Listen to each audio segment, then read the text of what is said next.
Police needed therapy after witnessing this crime. Before we begin, I need to give you a serious content warning.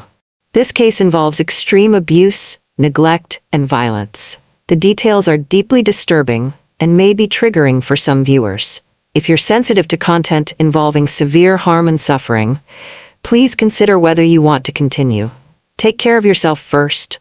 Some cases stay with investigators long after the files are closed. Cases that don't just test their skills, but their humanity. Cases where seasoned detectives, people who've seen the worst society has to offer, walk out of crime scenes needing counseling. This is one of those cases. In 2013, a young man walked into a police station in Rowan County, North Carolina with a simple question. Where is my sister? That question would unravel a nightmare so horrific that a federal judge, after sentencing nearly 1,000 criminals in his career, would say he'd never encountered anything that disturbed him more. The girl's name was Erica Parsons. And by the time authorities started looking for her, she'd already been gone for 2 years. What they would discover about those missing years and the years before them would shock a nation and leave investigators questioning how something this evil could happen right under everyone's noses. This is her story. July 30th, 2013. Jamie Parsons wasn't alone when he walked into the Rowan County Sheriff's Office. His uncle Scott came with him, probably for moral support. Probably because what Jamie was about to report sounded almost impossible to believe. His younger sister, Erica, was missing. But here's the thing that immediately raised red flags. She wasn't just missing. She'd been gone for almost 2 years. The last time Jamie saw her was back in November 2011, and now it was the summer of 2013. Think about that for a second. 2 years, 730 days, and not a single missing persons report had been filed. Jamie told the officers that he'd asked his parents repeatedly where Erica was, why she wasn't living at the house on Miller Chapel Road anymore. Their answer was always the same. They'd taken her to Asheville to live with her biological grandmother, a woman named Irene Goodman. Everyone called her Nan. At first glance, maybe that doesn't sound too unusual. Families make arrangements. Kids sometimes go live with relatives. But as Jamie kept talking, the officers realized this wasn't a story about a simple custody arrangement. This was something much darker. Jamie began describing years of abuse, physical abuse, psychological torture. He told them that even after Erica disappeared from the house, his parents, Sandy and Casey Parsons, continued collecting government assistance checks in her name. About $600 a month. For a child who wasn't even there. Now, Erica's story starts even earlier than this. She was born on February 24, 1998, to a woman named Carolyn Parsons. Not long after birth, Carolyn's brother Sandy and his wife Casey, who were already raising several children, including Jamie, adopted Erica. On paper, this looked like a family keeping a child within the family's system. Noble even. But what happened behind closed doors was anything but noble. The investigators listening to Jamie's account knew they had to move quickly. Their first step was obvious. Talk to Sandy and Casey Parsons directly. When detectives sat down with Sandy and Casey, the couple had an answer for everything. And I mean everything. They denied the abuse allegations completely. According to them, Jamie was angry. He'd been kicked out of the house after an argument with his mother, and now he was making up stories out of spite. As for Erica, they stuck to their story. She was living with her biological grandmother, Nan Goodman, in Asheville.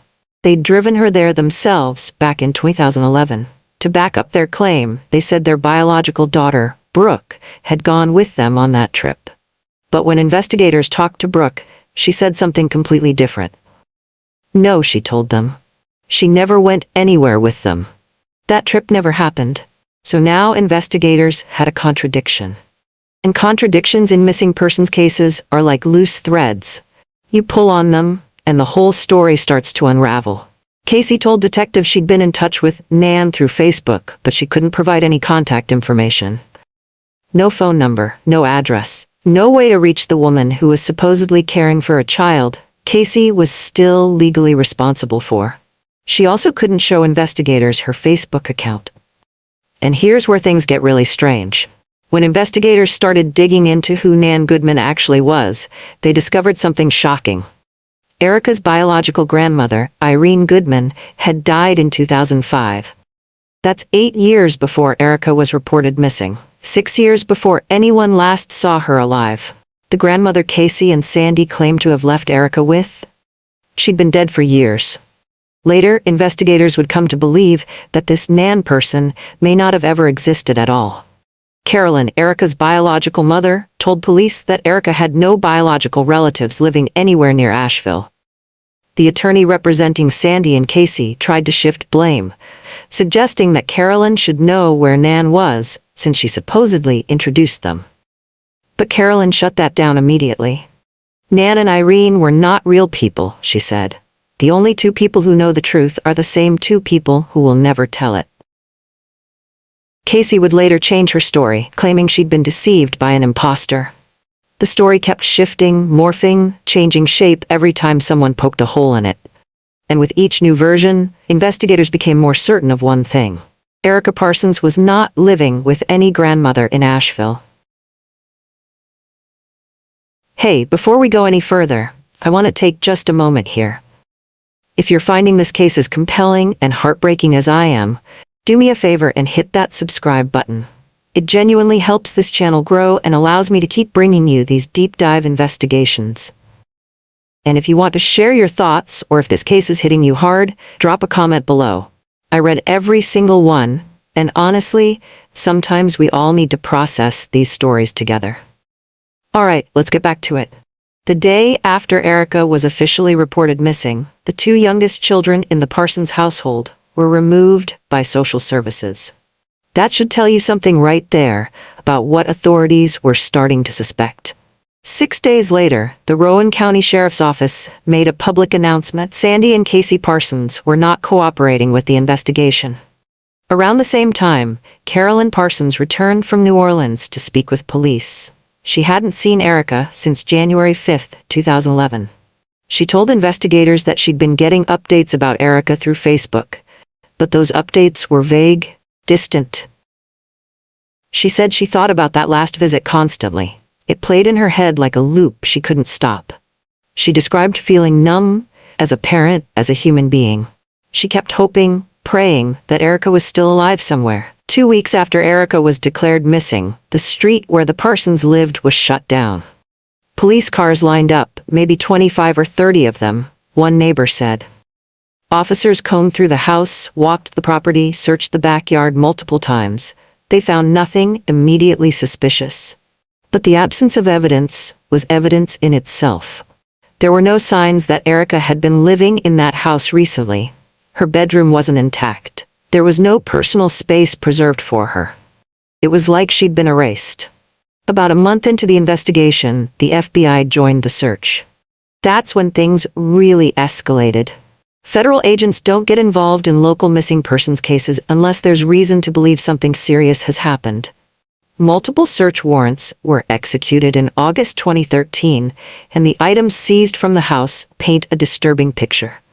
Among them, a plastic bag filled with magazines about JonBenét Ramsey, along with a book about the case that contained handwritten notes. For those who don't know, JonBenét was a 6-year-old girl found murdered in her home on Christmas Day, 1996. That case remains unsolved to this day. Why would the Parsons have materials about that case, with handwritten notes inside their home? Investigators also cut out a section of drywall from a closet because it had red stains on it. Baseboards from that same closet were removed and sent for forensic testing. A pair of jeans with red stains was seized as well. Then, about a week later, another search warrant was executed, this time on a storage unit belonging to Sandy. Inside, investigators found parts of a vacuum cleaner, a videotape, school documents, a hammer, and multiple teeth. Let that sink in for a second. The warrant specifically noted that investigators couldn't find any evidence that Erica Parsons was still living in the house. Police said all the evidence pointed to one clear conclusion. Sandy and Casey knew Erica wasn't coming back. One of the major threads investigators started pulling on was financial. Because even though Erica was gone, the money kept coming. Sandy and Casey had been receiving over $600 a month in government assistance for Erica's care. She'd been adopted through the state foster care system and had special needs, which meant the family qualified for adoption assistance payments, Medicaid, Social Security, and food assistance. But Erica wasn't living there. So where was that money going? Working with the FBI, investigators traced bank accounts at Wells Fargo, Bank of America, and SunTrust Bank. The couple's attorney tried to argue they were entitled to keep receiving those payments because legally, they were still Erica's guardians. But then came the obvious question. If they were her guardians, and they believed she was safe with her grandmother, why didn't they report her missing? The attorney's explanation was weak. He claimed Sandy and Casey didn't believe Erica was missing because they'd left her with her biological grandmother. But that grandmother was dead. And even if she hadn't been, what kind of parents lose contact with their child for 2 years and don't report it? Investigators noticed something else during media interviews. Sandy and Casey spoke about Erica in the past tense. She was a quiet girl. She loved this. She did that. Past tense. Like she was already gone. Carolyn, on the other hand, always spoke about Erica in the present tense. She is my daughter. I still love her. Present tense, like she was still holding on to hope. In one interview with WBTV, Sandy claimed that relatives had recently called saying they'd seen Erica at a rest area. When reporters asked why they hadn't called the police, Sandy got defensive.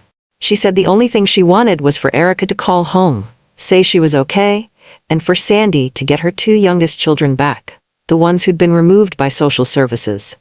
It was always about Sandy and Casey, their inconvenience, their loss, their wants, never about Erica. As the investigation deepened, something became very clear. This family had been on the radar before. Relatives had made multiple calls to the Department of Social Services over the years, raising concerns about Erica's treatment. DSS had investigated allegations of abuse and at the time reported they didn't find violations. They said Erica didn't appear afraid of her guardians, but family members told a very different story. And those stories started coming out during what would become a fraud trial. Because even though investigators couldn't yet prove what happened to Erica, they could prove that Sandy and Casey had been stealing government money. In 2014, federal agents arrested Sandy and Casey Parsons on 76 criminal counts: theft of government funds, mail fraud, tax fraud, conspiracy to defraud the government, and identity theft. The couple had been illegally receiving government payments for years for a child who wasn't living with them. Casey had also fraudulently used other people's information, listing them as dependents on false tax returns. During the fraud trial, family members took the stand. And what they described was absolutely horrifying. Casey's sister, Robin, testified that she'd been asked to take care of Erica for several months. When asked why, she said it was so that Casey wouldn't kill her. Robin said Erica often had marks and bruises all over her body. She said Casey couldn't even bring herself to look at Erica's face. Then Jamie took the stand. And the details he shared were beyond disturbing. He said Erica was forbidden from using the bathroom. She was forced to eat dog food or food from the trash. She was starved. She had to drink water from the dog's bowl or straight from the bathroom sink. She was excluded from all family activities. Her fingers were intentionally broken. She was locked inside closets, and if she had an accident in there, she was brutally punished. Jamie said Erica was never allowed to sleep in a bed. She didn't even have one. She slept on the floor. He described an incident where Casey placed Erica's hand on a hot stove, burning her. Jamie admitted that he and the other children had also participated in abusing Erica, starting when she was about 5 years old. He said when he was around 16, he broke her arm during an incident, and after that, he decided he would never hit her again. Brooke, the older sister, told a detective that their mother sent the kids to Walmart to buy first aid supplies so they could make a makeshift cast for Erica's broken arm. They didn't take her to a doctor. They just wrapped it up at home and hoped it would heal. It didn't. Relatives later said Erica's arm looked deformed, like it had healed incorrectly. Jamie testified that Casey encouraged the younger children to pull Erica's hair if she didn't want to play with them. He said Casey would hit Erica with a belt. Sandy would punch her on the top of her head, over and over in the same spot. Eventually, Erica developed a bald spot where wounds kept forming and healing. 12-year-old Sadie, one of the youngest children, said she tried to secretly bring Erica food whenever she could. She said Erica was locked in closets, either in Casey's bathroom or in Brooke's room. She described a time when Casey choked Erica so hard she couldn't breathe. If Erica ever received a gift, as soon as the person who gave it left, Casey would take it away and give it to one of the other children. In a statement read aloud in court, it was said that Sandy once claimed no one would ever find Erica because Casey was smarter than the FBI. About a week before Erica was last seen, her siblings said she looked like she was dying. Her eyes were sunken in. She appeared gray. She was weak. She was covered in open, oozing wounds. Jamie said the last time he saw her, she looked, in his words, like a zombie. Erica told him she felt sick. She said she couldn't breathe properly. Casey's response? I don't care. Go back to that corner. The next morning, Jamie woke up and noticed his parents weren't home. They didn't return until later that day. When they came back, Sandy looked nauseous, like he might throw up. Casey seemed completely normal. When Jamie asked where Erica was, he was told she was with her grandmother. According to the prosecution, there was an agreement between Casey and Sandy not to report Erica's death. Sandy's attorney tried to argue that bad parenting isn't a criminal offense, and that most of the prosecution's case was built on Jamie's testimony. But the evidence spoke for itself. Casey's mother, Shirley, testified that the last time she saw Erica was around the end of 2011. She recalled noticing bruises on Erica's backside and a black eye when Erica was about 6 years old. Casey blamed Jamie for those injuries at the time. Shirley admitted that she and her husband wondered if Casey was abusing Erica, but they talked themselves out of it. She also described witnessing Casey choking Erica on one occasion. Shirley's husband grabbed Casey by the arm and scolded her, and they left quickly after that. Robin, Casey's sister, noticed that Erica's fingers were crooked. She suspected they'd been broken. Casey insisted it was arthritis. When Erica was younger, she used to call Casey and Sandy Mom and Dad. But Casey told her she didn't like that. From that point on, Erica was only allowed to call them by their first names. Sandy's stepmother, Janet, testified about a time when the family went on a beach vacation and left Erica home alone. Erica had been told to hide if anyone came by. Janet's husband found Erica alone in the house. Janet said Erica was always treated differently, never as well as the other children. Even outside of Erica's case, Erica Parsons proved to be manipulative and cruel. A woman named Amy Miller and her husband hired Casey as a surrogate mother after meeting her through a surrogacy website. Amy said Casey seemed perfect, sincere, down-to-earth, deeply religious. The fact that she'd adopted Erica to keep her in the family seemed noble. They agreed to pay Casey $10,000 in monthly installments, money Casey claimed would be donated to her church. But Casey said she needed a washing machine and dryer, so the payments went directly to her instead. Later, Casey told Amy that the baby had died. She changed her phone number, changed her email, and told Amy she had no right to have a child. But the baby hadn't died. The infant was born alive and healthy. Casey and Sandy then tried to sell the baby to Robin for $110,000, claiming the Millers no longer wanted the child. Robin found Amy online. Law enforcement got involved. Amy was able to get her baby back. Amy said Casey transformed from a loving, kind woman into something horrifying and cruel. She said what Casey put her family through felt like absolute hell. Casey eventually pleaded guilty to multiple counts of fraud, identity theft, and conspiracy. She was sentenced to 120 months in prison, 3 years of supervised release, and ordered to pay over $41,000 in restitution. Sandy was found guilty on 43 counts. He was sentenced to 96 months in prison, 3 years of supervised release, and ordered to pay over $26,000 in restitution. During sentencing, the judge made it very clear that the evidence showing Erica was no longer alive was compelling and undeniable. He told Casey that she and her husband had done something truly horrific. He said in his nearly 30 years on the bench, after sentencing nearly 1,000 people, he could not recall a single case that affected him this deeply. He said they made a plan to get rid of Erica, covered up their evil act, and were morally bankrupt. He described Erica as a defenseless little girl who just wanted to be loved. That's all she ever wanted. Casey's sister, Robin, told reporters she wished Casey had received more time, but she felt some measure of justice for Erica. She said if they weren't going to be charged with murder, at least this was something. But the case wasn't over, because Erica still hadn't been found. After the fraud sentencing, Erica Parsons, Erica's biological mother, spoke publicly. Even though the judge had said he believed Erica was no longer alive, Carolyn wasn't ready to give up. "My heart, my gut, and my soul tell me my child is no longer alive," she said. "But that does not mean I give up. That does not mean I quit searching.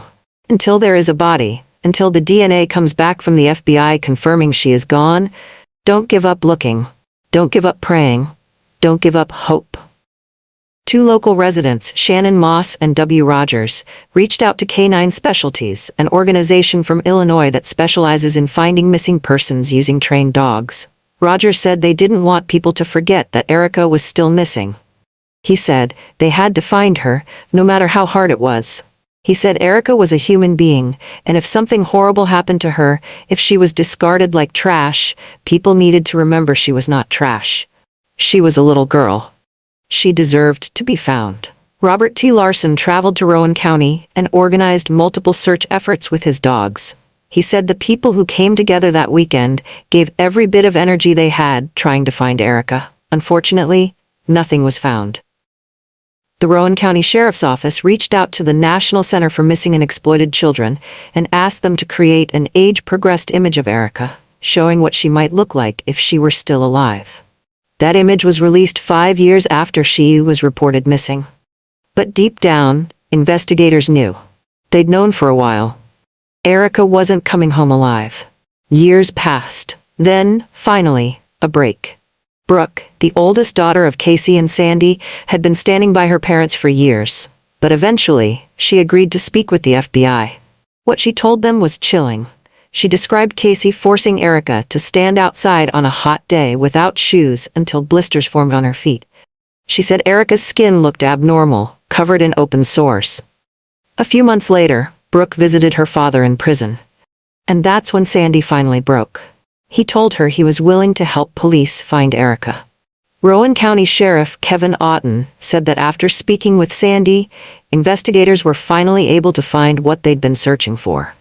According to Sandy, on December 17, 2011, Casey claimed Erica had taken her own life. Sandy said they poured bleach over her body to try to mask the smell, placed her remains in plastic bags, and put them inside a storage container. Later that same day, they went to a holiday party like nothing had happened. The next day, December 18th, Sandy said they drove to Pageland, South Carolina. He began digging a hole. They took Erica's remains out of the container. Casey removed Erica's clothing, and the little girl was buried in a shallow grave. Sandy led investigators to a wooded area, and there in that shallow grave, the remains of Erica Parsons were finally found. Sheriff Otten said that day in South Carolina was incredibly hard for everyone involved. He said, even tough, seasoned officers were deeply shaken by what they witnessed. The officers who escorted Sandy into the woods came back out in less than a minute. Sandy was crying. Erica's aunt, Teresa Goodman, said officials told her a deal had been made with Sandy. She said she and a private investigator had searched that same area before, but hadn't found anything. She was grateful that the family could finally get some form of closure.